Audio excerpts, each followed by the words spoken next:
মুস্তাফিজকে আইপিএলে আবারও পাঠানো হোক, জিম্বাবুয়ে সিরিজে সাইফুদ্দিনে যথেষ্ট, একই বললেন ধোনি। দর্শক, বিস্তারিত জানতে ভিডিওটি না টেনে সম্পূর্ণ দেখতে থাকুন। এবারের আইপিএল আসরে বল হাতে দারুণ ছন্দে ছিলেন কাটার মাস্টার মুস্তাফিজ। ৮ ম্যাচে ১৪ উইকেট নিয়ে জিম্বাবুয়ে সিরিজের জন্য আইপিএল এর বাকি ম্যাচ খেলা শেষ না করেই দেশে ফিরেছে ফিজ।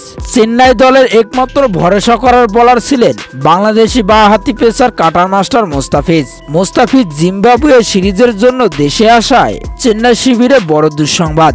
মুস্তাফিজের পাশাপাশি দলের গুরুত্বপূর্ণ আরো ৩ পেসার ইনজুরিতে পড়েছে।